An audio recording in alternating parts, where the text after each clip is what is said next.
I'm a venture capitalist at Drive.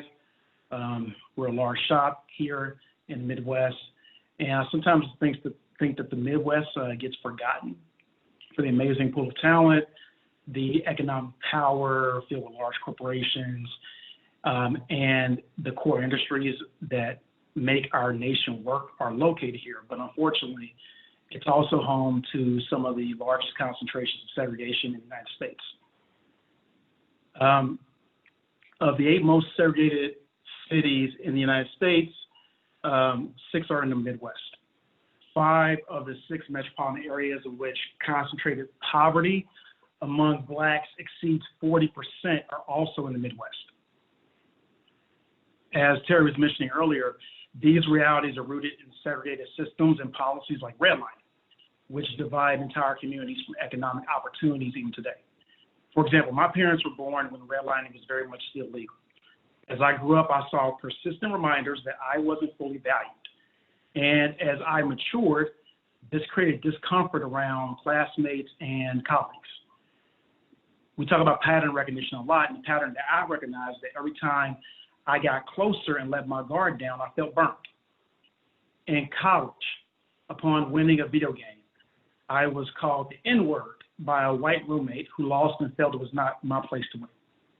At the beginning of my career, on many occasions, I shrank and became invisible as I heard coworkers discussing neighborhoods and realizing that mine was apparently wild and dangerous and not fit for the people that I worked with. And later, I either failed to see Blacks in senior leadership or paid at the same level as their peers. I was never comfortable, but that same discomfort led me to a career in China, launching a venture in Nigeria, and now here in Columbus as a VC. In fact, the drive to move forward is part of everyone's story on this call.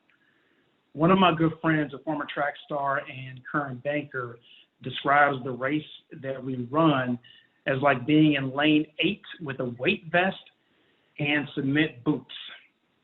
There's no reason why we should be having conversations today that we had in the 1960s.